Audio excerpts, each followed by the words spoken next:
I think it is important to make a bit transparent the process we do here at the DATeCH PC chair to think about the best paper. When you look at the call for paper, you might have realized that you have two deadlines. The first one with a call for abstract, or with a deadline for an abstract, and the second one with a full paper. So when you submit your abstract, we in the background already work on which kind of reviewers we still lack, which kind of reviewers we still need, and grabbing and collecting potential reviewers so that we get the best reviews we can compile. I just want to have this mentioned as I got this question during this conference a few times why we have this abstracts up front and also make a bit transparent when this ceremony that we have now here already begins. Then we have the reviews. Out of the reviews, we decided this year for the 6 best papers, with best ranked papers, and these were reviewed by by Sally, by Apostolos, and myself. If Isabel Martinez would be here by herself, but she can't be here for illness. In the end, these were the 6 papers we were considered by the reviewers as with the most academic quality.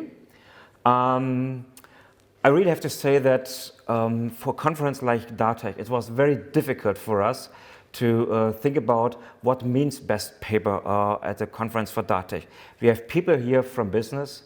We have people here from participants here from academia. We saw very strong academic papers, but also more project overviews. So what is a good contribution for a conference like the DATeCH? This was for us a really key question when we made our criterions for this kind of an award. 5 papers we already placed for this reason yesterday, had a kind of a pre-ranking, and one was now in the last session, and we thought about, we defined ourselves criterions on this ranking. In the end, we decided not to go for just one single best paper, but also to provide 2 notable mentions to give credit of the diversity that DATeCH, to say, brings together. We want to give 2 notable mentions to these 2 papers. The first one was in the second session yesterday about the Arabic SOS. That was, I think, a quite strong paper that we can put in the category for NLP. The last paper was right in the session on metadata, and now the question is what we decided for the best paper that is also awarded with €500.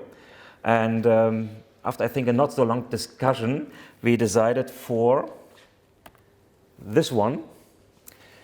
The argument for this is that we thought, we spent some time and figured out or defined for ourselves that it might be the best to think about which paper has the best impact for the community.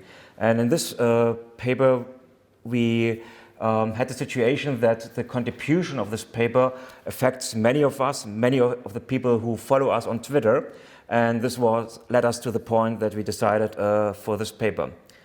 The really bad news is that Clemens, the author who presented here today, yesterday, already left. And so for this reason, I would like to ask if one of the co-authors is here. I think that one of the co-authors has been at least already here and presented earlier as well. No? Then I would like to ask the boss of Clemens to join us. Okay. We are even prepared. You can bring the certificate to Clemens.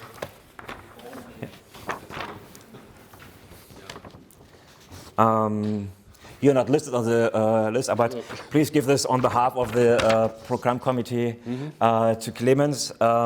We will contact Clemens as well to make sure that he got it. Yes. Yeah, and to make sure to take all the care about the details for the award money that he receives this and his co-authors. Yeah, wonderful. So in the name of the group and of all the participating institutions, I thank you very much, you and the award choosing team, and yeah, thank you very much for this conference. At this, by the way, because I have to go for my train in a hurry.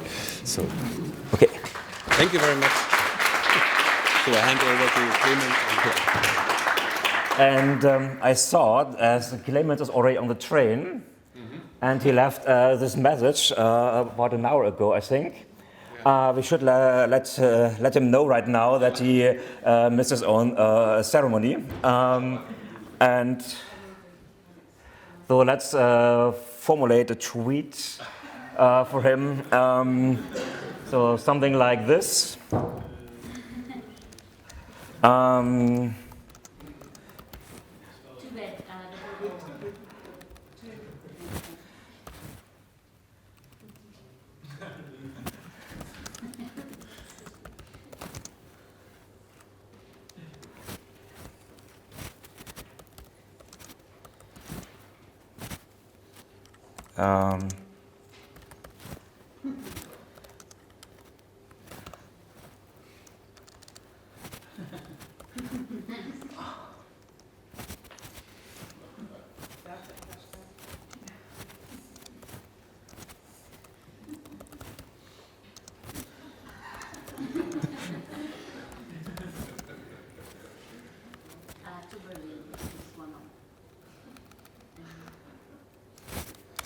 Definitely a challenge to write live and not have it here.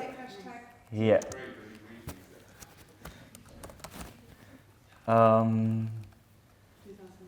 Yeah.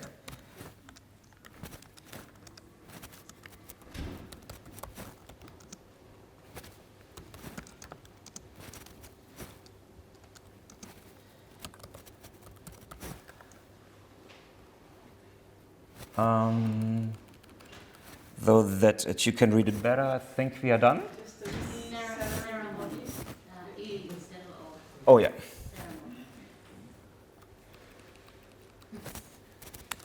Good. Additions? Oh yeah, I have one. We add this as well, so we can make sure. Oh no.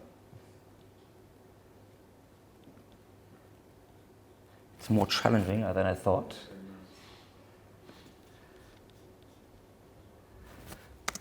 So, good.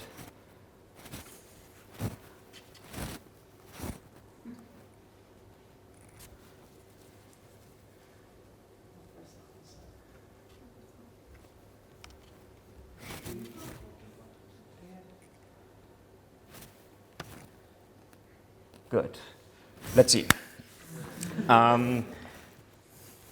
Then I can switch back to the slides. We have now still in the program a kind of a panel discussion. We would like, although nevertheless, continue even if many people have already left. We asked yesterday and today a few people of us if they would like to join here and make an initial statement. So for this reason, I would like to ask you, Adi, Jesse, Sinai, and Raphael to join me at the panel. Why the four of them come to the stage? Take a seat, please.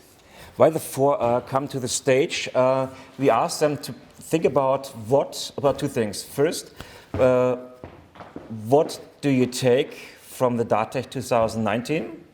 And second, what, from your point of view, is a vision for what the field, the community of DATeCH should go, let's say, the next 2 or 3 years.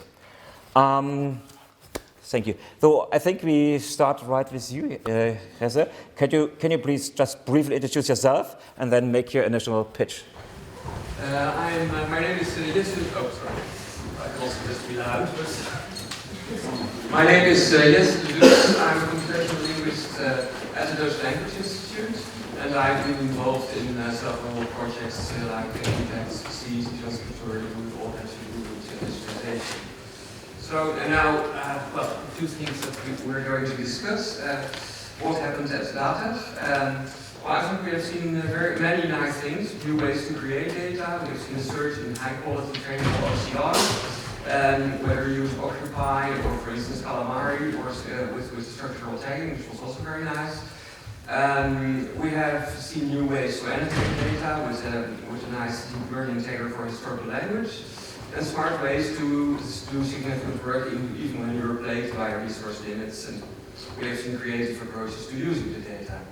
For a conference that is as young as this one, this is a very good result. But there is an important social aspect to all of this as well. We have seen a community forming which combines data creators and data users, which is probably the right way for these groups to proceed beyond the current state of the art.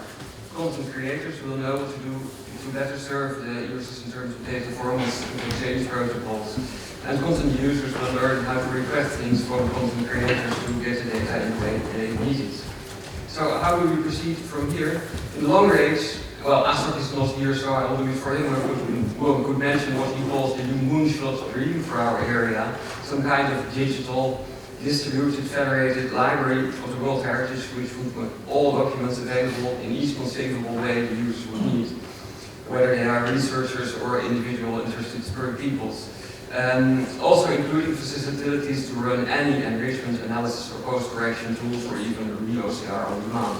Needless to say, this also should include things which have been mentioned today, like around tools, repository and registry, for the training and evaluation of tools, and proper ways of sharing trained models, and also provide more ways of combining existing models and applying them to material, which is slightly different from the one which the model was trained for.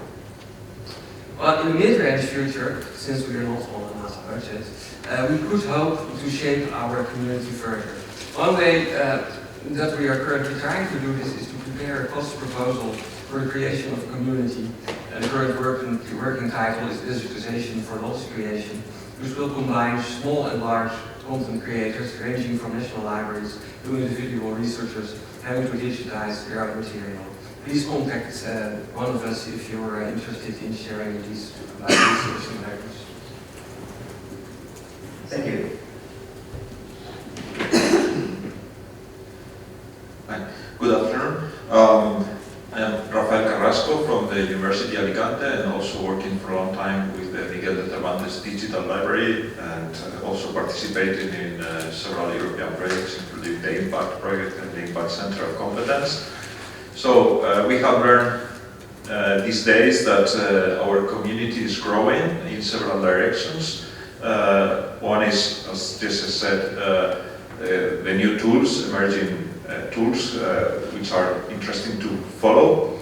Second is the growth in ground truth available or new data available, which need to be shared. And also new challenges, for instance, for new scripts. And let me remark here that according to my news, in Asia and the Arabic world, there is a high interest now in digitization, and they are maybe just one step behind, and we should share our knowledge with them, and it will be probably very well received. So there is the need, I think, for a virtual observatory of all this movement going on. Maybe the Impact Center of Competence can take the lead in this, or maybe it's shared by the community role, but we must be very receptive to the latest news, because the good news are that the field is evolving very quickly, so we must keep in touch with the latest developments. And for the future, my vision is that we should move into, well, at least in two directions. One is, I'm completely convinced that the artificial intelligence will become the hot topic in the next years. It will be a keyword, not only because of the deep learning movement, but also all the intelligent robots or bots or systems that are being developed. Artificial intelligence is becoming a standard technology, even a low-cost technology in many cases. There are many tools available, and we have to discover how they can be applied in our environments because it's the right time to do it. So that's one of the directions I foresee for the next future. The other one you already know probably. It's related to this one. It's sharing of the data in an open format so that it can be exploited in an intelligent way. And by the way, I have been also working for the European Commission, and now for the European Commission it is a must to create open access, to give open access to all the data, especially if they are funded by public funds. So this is no longer an option to keep your data private. If you are funded by the European Commission, at least there is a must, there is an obligation that by default to share your data with others.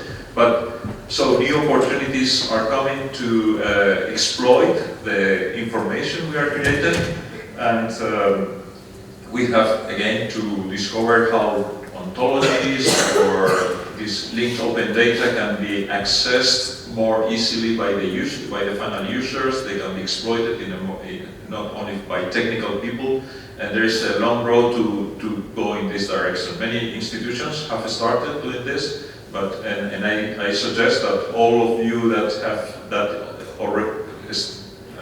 already in mind, but still as a project, you can contact the institutions which have started doing this, and you are welcome to participate in this movement. Thank you. Okay, I feel like I don't have much more to say because just as well as you, I was very impressed with the growing tendency to open access and open source, and there are so many of the links we saw were on GitHub and available, and this is very inspiring. I feel a little bit coming here. I guess I'm not the only one, but I feel like I'm coming from a periphery. Not just in the sense of a small language or underfunded projects, but also in the sense of coming from a place where the mentality of cultural heritage institutions and decision makers is lagging behind, to say it in nice words. And there's a lot that we have to do sometimes as scholars, as I'm mainly a user of OCR, and I teach it to students, not in a framework of budgeted projects, and there's still so much that DATeCH can offer me, so this is, I think, a very good sign. I think with this in mind, where I would want to see next DATeCH going, but also not only in 2 years, but in the meantime, and until the cost network will hopefully exist, I feel like I'm missing some kind of a marketplace, or maybe a Facebook group or a WhatsApp group, or some kind of forum where I could grab each one of you by the sleeve and say, oh, can you do, maybe you're interested to collaborate on this layout problem that I'm having, or would you like to do something with my ground truth, or how can I improve my ground truth so it can serve your users, or maybe serve as another example. And I feel like this notice board is missing, and I'm not sure what would be the best. I would be very happy to hear from you what you would think the best media for such notice board would be. Is it working? So yeah, similarly, I was also have been inspired by the openness, by the availability of resources and tools and ground truth out there. So just as a bit of a background, I'm digital curator in that British Library in digital scholarship team, and specifically I work with Asian and African digital collections. So for me, a big interest is in development of capabilities for non-Latin languages, for non-Latins, but specifically Asian. I mean, my personal interest, but also more strategically the languages that we would like to further develop, more tools to make discoverability available, and researchable are Indian languages, Arabic and Chinese. So these are kind of the 3 areas that my interest lay in, even though we have probably hundreds of languages in the collection. So just to say that OCR is one of many areas that the department is dealing with, the digital scholarship department in general, so it's not necessarily an area of expertise of mine, so we're dealing with a lot of digital tools, with kind of like a toolkit of what researchers can take and use to investigate and to discover digital collections. In terms of kind of a personal aim or interest, and I think that pretty much aligns with what British Libraries is looking for, is we have a lot of kind of explorations in different areas, but we're aspiring into developing more maybe business as usual workflows, so to be able to have this in-house capability of doing OCR, of providing good results, not just for discoverability, but more for as a source for research. In terms of DATeCH, I think it's really great to see different disciplines coming together. So there's quite a variety of topics and of people and of projects, and I think it's really important to bring this community together. So I'm very happy that you're doing that. It really it's quite clear that there's a lot of potential for collaboration. So that's one of the important things, is that we keep doing this, keep the conversations going on. Yeah, great to see a lot of open source tools and resources out there to learn about projects and strategies, and people that are doing very similar things with pretty much similar aims. So challenges are similar. So it's nice to kind of draw similarities with things that we've seen here. What else?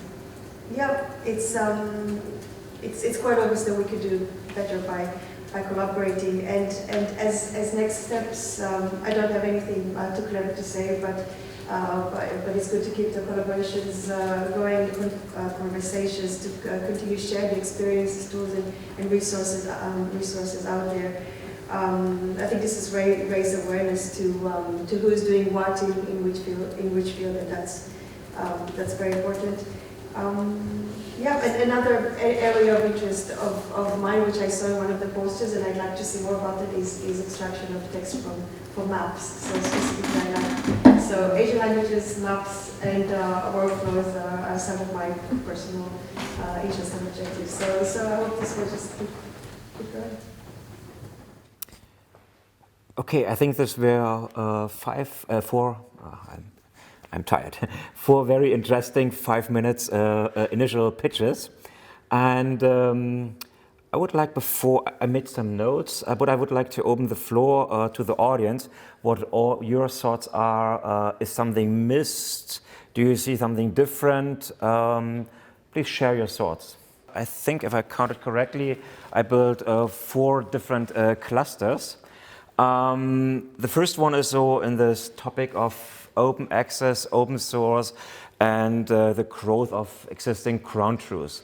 I think at the pre-conference day with the workshop, for those who have been already here, we had exactly this topic as well, and the question was raised, does this kind of a central repository, or at least an index, exist for finding all the ground truths one might need? And so I would like to stretch this a bit, as this fits more or less over all 3 days, and you might be more expert than me.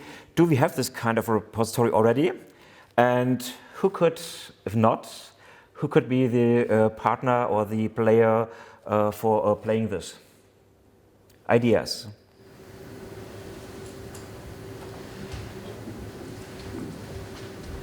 There is a large ground truth repository of the impact ground truth results and impact centers of competence. I'm sorry. There's a large ground truth repository at the Impact Center of Competence website, digitization.eu, with results from the an impact project, and so we're currently reworking the interface and the database to make it even better searchable and downloadable. We also have information on that to the nice Prima website by Apostles and his people, who have grant truth there. And just one of the things that I wrote down as an idea also, maybe where the center can play a role in not only storing data for people that don't have the opportunities to store the data, but also have a good reference, at least as a starting pragmatic starting point, to other places and other resources which are available on project websites, institutional websites, just as to have an initial catalog and see how we go from there, because I know from discussions that there is the metadata going with the grant truth and the way the grant truth has been done, but it would already be nice to have some point of reference. So, in my opinion, the center could be a nice place to start with.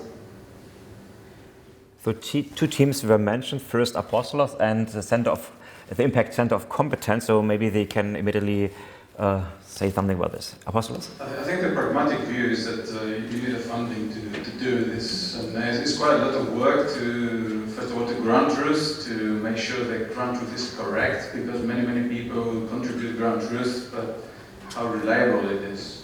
Then how is it searchable, how is maintained, if somebody has corrections, how do you ingest the corrections, and there's a lot of issues, right? So we were hosting and we're still hosting the Impact Center of Competence database, a duplicate of it, and it's searchable in many ways by a kind of artifact, by scanning problems, by segmentation problems, multi-column or several kind of characteristics of layout, by script, by language, by color of image, and so on. Right? So if you're working on a particular problem, you can find images that correspond to your problem and grant truth according to that. So the Impact Project paid a lot of money to have thousands of images grant truth in a very professional way, so which is quality assurance kind of followed and everything else. Then the other data set that we have is, we managed to siphon a little bit of money from every project to keep maintaining this resource. And this is the first argument that you need the funding. Then the Europeana newspapers project. So that is a very nice, also a lot of grant truth for newspapers, which is, some of that is overlapping a little bit with the Center of Competence, but it's a large data set also available on the Prima site. Then from other projects, and also all the competitions for layout, for the competitions with the British Library, the KB in the Netherlands now, and all of this is downloadable. And I don't know if somebody thinks of another place to have it, it would be great. But the only other place I can mention, but without quality control, is I don't know if you are aware of the International Association for Pattern Recognition, which is the Technical Committee 11, so DATeCH2019, 11, which has data sets, is the people who work on OCR. This is where the technical people of OCR store some data. But it's not quality assured. It is a repository that you can find lots of interesting things. Also, wherever you have some kind of transcription environment, the ground truth is being created, even if without quality assurance. So, Transcribus has this, the Bentham project has this.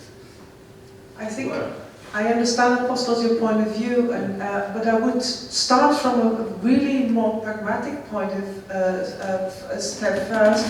If there's, in the first step, a place where you can gather the knowledge of where collections can be found, irrespective of how well it goes, and if it goes with your standards or other standards or different purposes, with some documentation or link to the project. If you already have that, then we can see what is there and what is available, and if we can do some more work in trying to do more than just having a place where the stuff is in there. If you want to do more, like you say, of course, then you need to put in work and there's another project there. But there's a step before that that isn't even there yet. And that is a pity in my opinion. So to next then, okay, Frederick Christian, as a comment just to paraphrase it, that I get it correctly, the best place could be a kind of a wiki, where we just collect straightforward all the links. That's, if I got you correctly, this is what you propose. Yes, or at the center, we have at the center several wikis on training material. We could do some on links on the ground truth collections as well, so that we can everybody can put their links there or link to stuff. Yeah. What I have to say is not much different from what Katrina just said. To start with a Wikipedia page, there already is one for data sets for machine learning research, but I don't see any of the data sets mentioned here on that page. It's low cost, widely visible. Christian, right?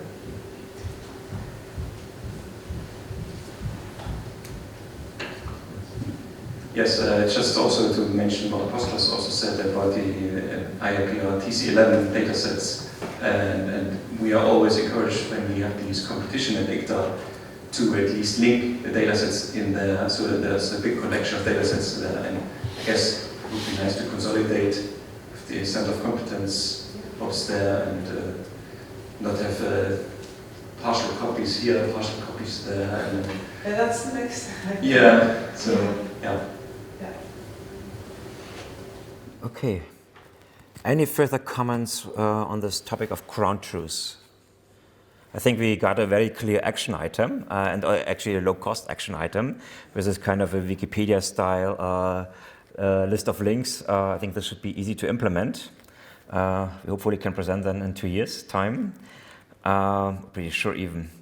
The next topic I would like to raise, and that was topic of the tour for you, is what was called a marketplace. That is actually already quite overlapping with this kind of a Wikipedia, how to bring the people, the tools together. I mean, DATeCH takes place every 2 years. I think we don't want to wait 2 years' time when meeting again, and what kind of opportunities we have for staying more properly in contact about projects, about updates on projects.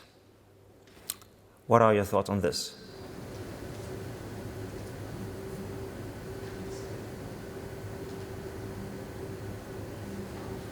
No idea. Okay. How many of you have Facebook, for example? Or would be interested in joining a Facebook group? Just as I'm starting at the very... Yeah, I think that the problem is, there's I guess a bit of an information overflow already for all of us. And I guess that's why many people would hesitate to join another group of any social media. And so I guess at the moment these conferences are the best marketplace and the best place to share what we've done and what other people would like us to do. So I don't know. I think I guess a Wikipedia page is one way of having something static, but I guess that's not what you wanted, right? You want something more dynamic.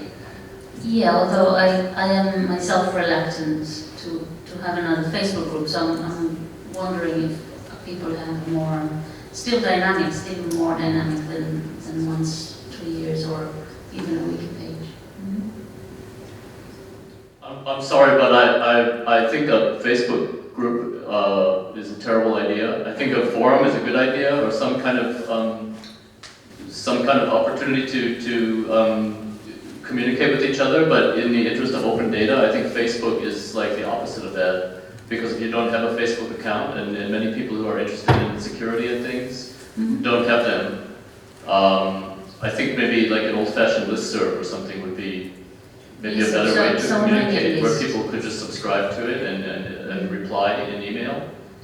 But I really think Facebook is like the opposite of open data and would not be a good idea. Excellent. So I'm also thinking in the direction of a mailing list or listserv, but then I wonder if in a listserv people will feel as comfortable to approach the crowd, you know, individually. I know that people think Facebook is very friendly and everything, but there's a lot of like opposition to using those things. Yeah. So I mean, there are other alternatives to Facebook and even to Twitter. Like there's a federated piece of software called Mastodon that is becoming more popular. That maybe is not very suitable for this, but there are other federated and open source alternatives to these commercial applications that I think in the interest of things like open source would be probably more suitable for what people are trying to do.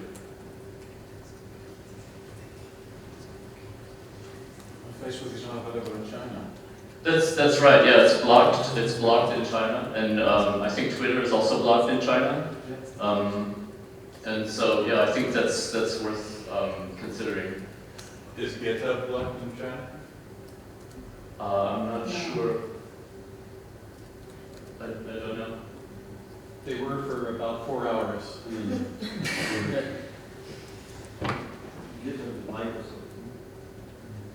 Yeah, and well, so a lot of people I think are using GitLab now instead of GitHub. I don't know what the sort of feeling is about that.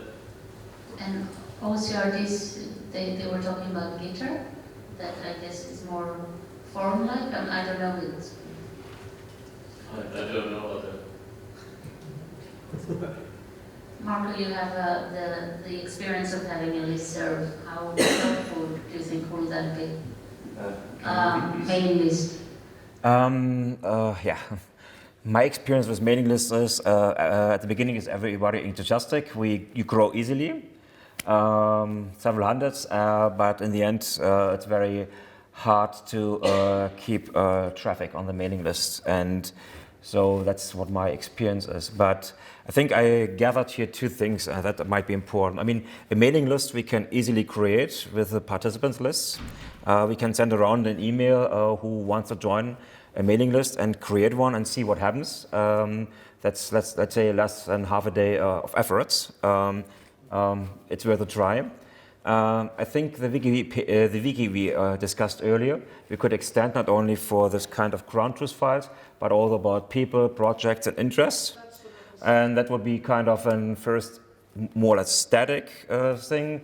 It needs to be done, of course. And something that came to my mind as this kind of marketplace was the idea of interacting a bit more, that we maybe do, let's say, once in 3 months, every quarter, a kind of video chat where we can drop topics, discuss topics for 1 or 2 hours. At least we stay all personally in contact. What do you think about this? I mean, there's still this issue when exactly this will happen, as we are all around the world, but let's leave this fact for now out. Can I just say, because you mentioned it, what GitHub is, and I think Clemens mentioned it for OCRD, right? So I just had a look. So GitHub is a chat and networking platform that helps to manage, grow, and connect communities through messaging, content, and discovery.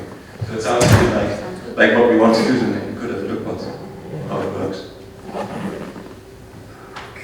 I still like the idea of a marketplace where you can, let's say, drop a problem and it will stay there until it's resolved. I don't know what platform you could realize, but I like The your real idea. world had this work board, which was really helpful. We ruined it.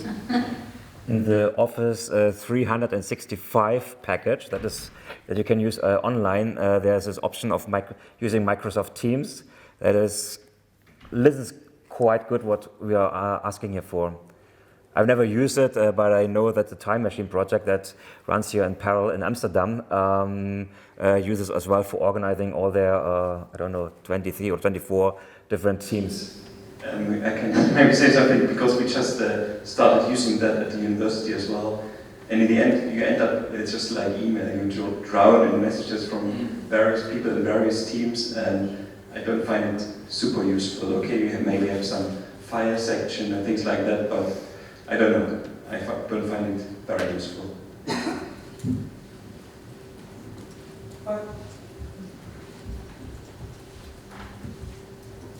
But if you would have such a wiki page, not with brand truth, but also with interesting projects and research projects that people do with a contact person there or a link, then at least, and a short description of what is happening, then at least when you have something new or you want to get in touch with a person, you know where to go with if you have a good description. So that would already also, I wouldn't do list only, because if I think of my email box, which I have forbidden myself to look at for the last couple of days because I wanted to really focus on this conference, I'm just scared to open my email.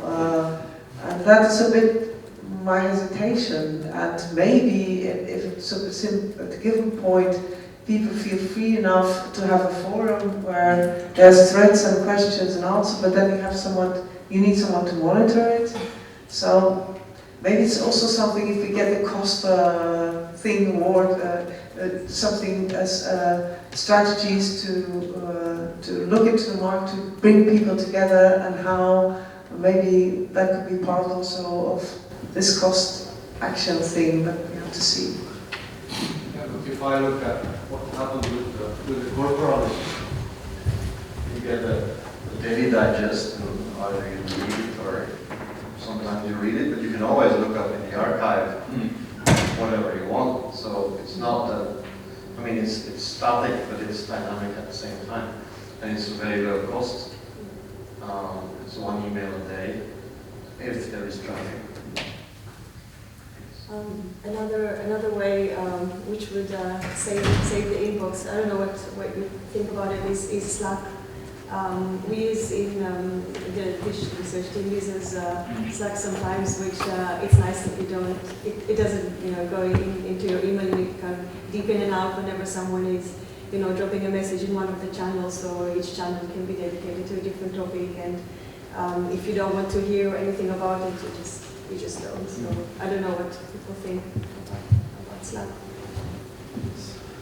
I know we use it in Clarion and never happened anything on Slack.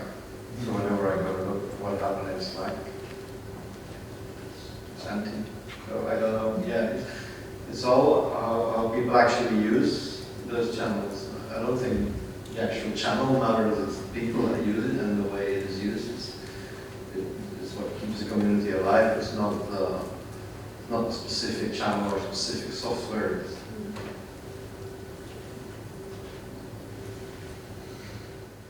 Any further comments on this topic? Then I would like to paraphrase a bit, to summarize it. So we're looking for something that keeps the ecosystem alive, that keeps us informed, but does not spam us with 100 emails a day. Okay, I mean this... If I can just add, I think the question is mainly problematic if someone would want to take a wiki as a project. This is more demanding than opening a mailing list, which I'll be happy to help with. So I mean, opening a wiki in Göttingen we have done in 10 minutes, but the matter is who maintains the wiki. Yeah? So technically that's not a big deal. Yeah, the virtual machine we have even ready. We would just need to install a wiki and give accounts, and that's it. Yeah. But I mean, the idea of this discussion is that we are gathering all the interest of the community, and then we can discuss what we can implement, as we all have other jobs, of course, outside of DATeCH. Catherine? I would vote for adding something to the actual Wikipedia page, as the gentleman offered, because then people will prove it won't become a list of dead links. Presuming it's a page that gets used, the community will take dead links away. Okay. So I hope for that, because otherwise it will become another list of dead links eventually. It's noted. Any other comment on this? I have, let's say, one bigger topic still left, and then a minor one. During this conference, and although from your feedback, the topic of AI, artificial intelligence, was quite dominant. We learned a lot about, we had a lot of presentations about neural networks, about the topic of deep learning, and I think Ashok, it has been a statement of Ashok in the pre-conference workshop, simply saying that the OCR tools will change. Yeah, they are not at the final stage, but we have to keep maintaining the data. Yeah, the data will survive the next generation of OCR and HDR tools. And along these lines, my question is, what do you think we can achieve with AI in the, let's say, next 5 years? Or what are our expectations, realistic expectations? What can we achieve? This is maybe a bit more to the techies.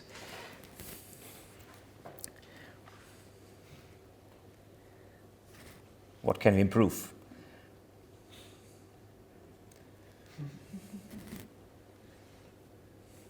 I asked this question as well. As I have in 4 weeks a talk about AI in the 5 years perspective, so it fits quite well to get some information. Hopefully. No idea. You never know whether it's a 5 years or a 10 years perspective before we have the next big advances. Let's say midterm. Yeah. You could make bad predictions, and it makes people so mad that they go out and do something actually good. But I'll just make the meta point that because we don't know what's going to happen, it is very important that conferences like this exist, right? If people, what I can predict is that new AI techniques will continue to improve existing benchmarks on, machine translation of Chinese newswire text, or handwriting recognition of postal digits from the 1970s, or financial news from the Wall Street, parsing of financial news from the Wall Street Journal from 1987 to 1989. And I'm sure all those things are fantastic. But what you need in a period of rapid change is a community like this one who's going to actually think about what it is they're going to do. And the problem is, if you're in the humanities, you can't just spend $1 million and, like a company can, and have mechanical Turkers or whoever label data for you, because the whole point is you don't know what they ought to be labeling. And so therefore, the community that spends most of its time thinking about what it is that they want to do, rather than a community that spends most of its time thinking about how they can do already established tasks, it is certainly going to be necessary in 5 years or 10 years or longer. Okay. Thanks, David. And another question? You had a question, I think? No? No. Okay. Sorry. One thing that can be done, it's not very easy. Oftentimes OCR on low quality images turns out to be crap, just like you'd expect. Work on improving images from low quality sources like microfilm, which is often poorly produced. How it's done, how to improve images, I don't really know. I looked at this problem for many years and it's not simple. Thank you. Well, the only solution is to rescan. It's simple. It might sound frightening, but as we heard from Tom and Ade, there's for 20 years of scanning only 3%. Right? So we have to hope for the other 97% to be very good quality images, using the knowledge that we have now that OCR doesn't work very well on the bad quality images. Something about the AI and the OCR. I mean, you think, oh, what a major players. So Abi is not, as far as I know, is not really working on deep learning, or they have some deep learning interest. Google, Ashok is not here, but it's quite a small team. If you think about it, it's a huge corporation, but this is a very, very small team. I mean, how many people have been involved in implementing the Google OCR? I mean, you can count them in one hand, I guess. Ashok actually refers to OCR as one of the easy problems of deep learning. Yeah, so maybe that's the reason. And just an application of. He gave a talk in August in this flagship IAPR conference, right? And the training data he had for the aerobic, for example, was the training data that the BL had produced for the competition, which is very little. Yeah. The whole of Google, you think, must have resources, but they don't. And so who's going to do these major advances in AI? Various researchers in technical situations. In an institution, we can see the papers we produce, all of us, we try to improve something a little bit, and you work with bad quality images. It's also, very interesting to show, how really compete how bad images we have. But the reality is the majority of the images will be good, and there are problems which are beyond OCR as well. There are many, many issues if you want to deliver a complete corpus that is very well indexed, very well recognized. You do need a community, you need the domain experts, you need the technical people, most of all the humanities people who are working on this and know the things. So it has to be a community thing. It's not a technical thing, it's not a company thing or AI thing, right? It's everybody needs to be involved. So David first. I just wanted to, it's only a minor follow-up comment, and I'm sorry, which was saying what should we do with bad images is actually a perfect example of why we should be thinking downstream. Because the question is, how would you know that you made the images better? Well, in this case, you've made them better if the OCR got better, right? So improving image quality is not an end in itself. For this particular community, it's OCR. But of course, for many researchers, OCR is not an end in itself. It's some other inference, philological or historical or linguistic inference that they want to do on the corpus. And again, that's why it's great to have this discussion. Thank you. Sorry. I can relate to tools and needing training material. We have this NIDLAB project which we started, and the tool track team from Nijmegen thought, well, let's see if we can use a modern tracker lematizer and do some layer of translation, and then everything will work perfectly because there's so little training data.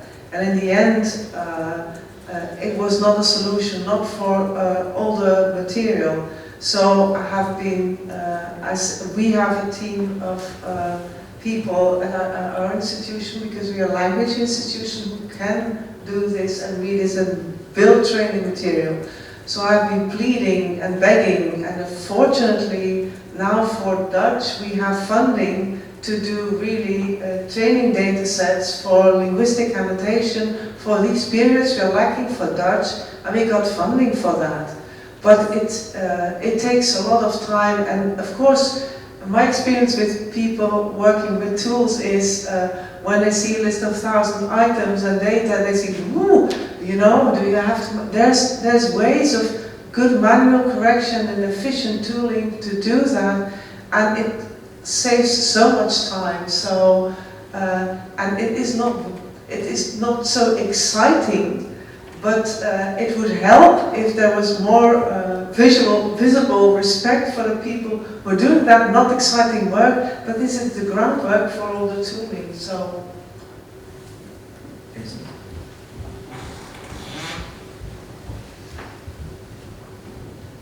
Okay, we're talking about creating training data sets, and that's all for the supervised machine learning approaches.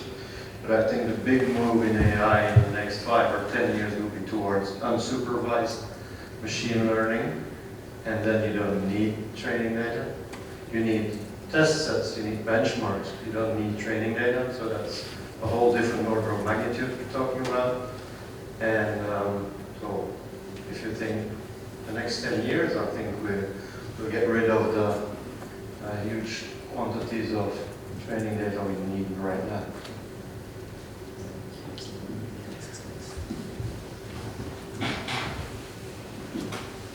Coming back to improving images once again, it would be nice if you could scan better images.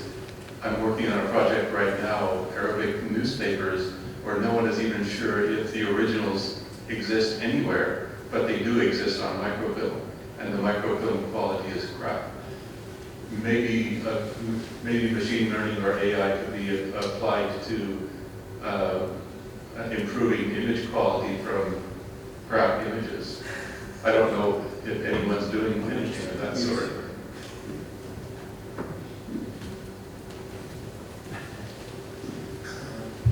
Yes, in the Corporate Journal, we published a paper 2 years ago. It was an American project. There was a collection of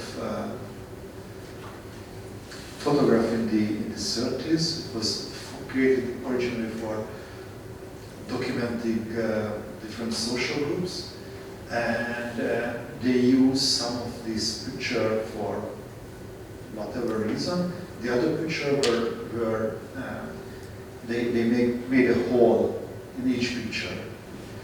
They do not destroy the picture, but with a hole. And this paper was about how to reconstruct the part in the hole section. And there's a project here in Belgium, this DATeCH project. And one of the track is at least making available the parts which are broken in the image and which are good parts. So there are some research on this.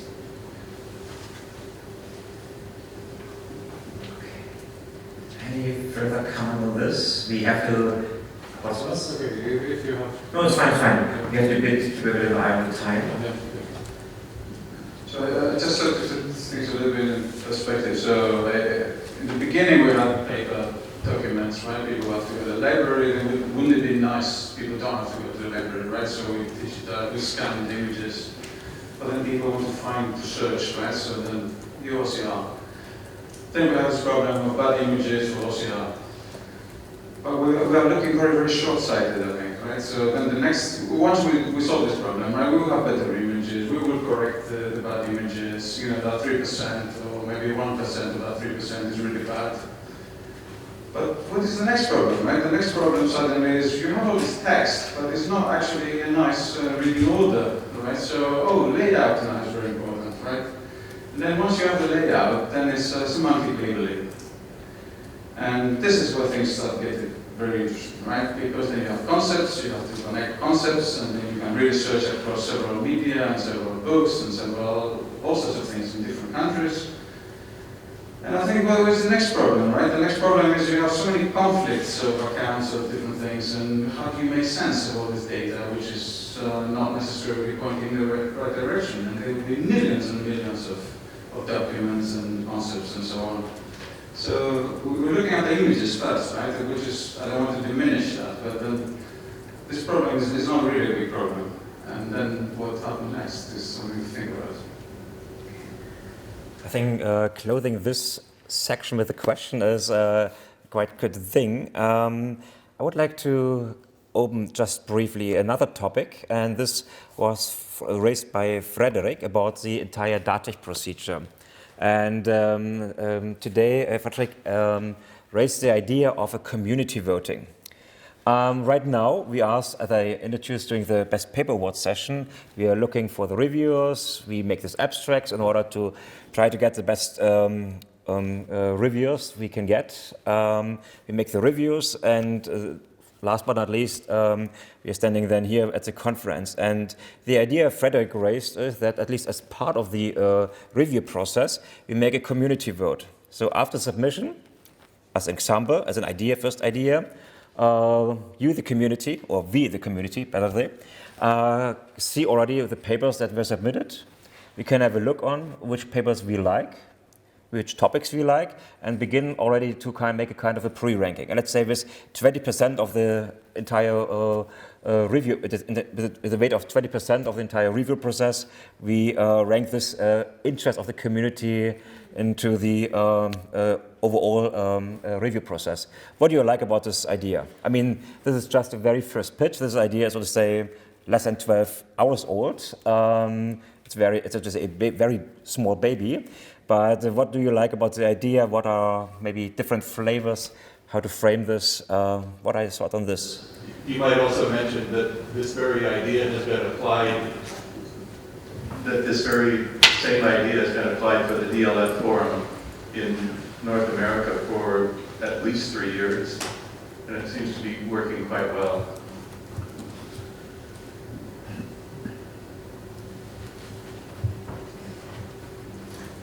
Other opinions? Do you like it? It's more like thumbs up, thumbs down. Otherwise, you make this interactive. Who likes this idea? Okay, who does not like the idea? Okay. Who can't decide anymore? It's too long. Okay, this wins. We took this idea, and I think we will discuss it, if and how this can be implemented. It's now 5:45. I would like to wrap up this session. I would like to say thank you to you agreeing on making this initial pitch. This helps me leading through the session a lot when people already say something, and if you typically start the session without these pitches, it doesn't work. Yeah. Before I hand over to Sally, I would like to check if Clemens already reacted from train. Many times. Okay, let's have a look. Is he coming back? He's coming back.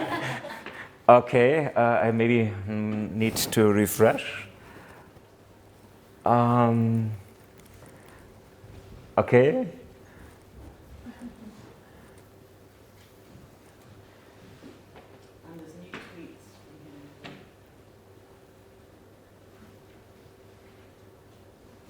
Good. And he's done an official tweet about it for the whole team as well. Okay. Oh, a lot has happened here. I see.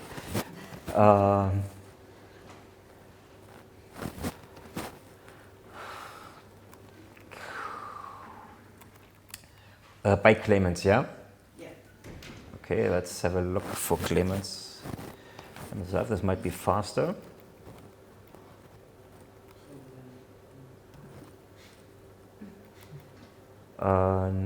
No, it seems not to work.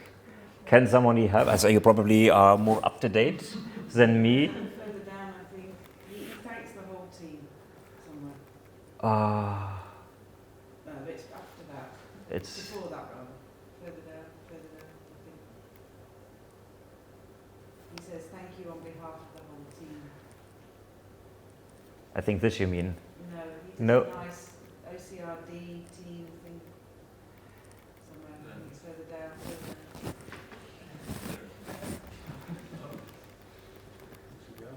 There, yeah, this one, 46, that one. Many thanks in the name of the ORC. Okay. I think this is the best shot I can make for wrapping up this session.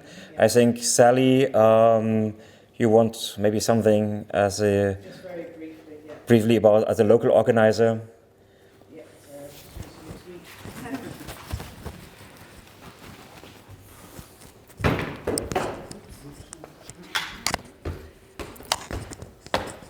so it's... Oh, sorry. I'm managing this, you can talk. Cool. Thank you.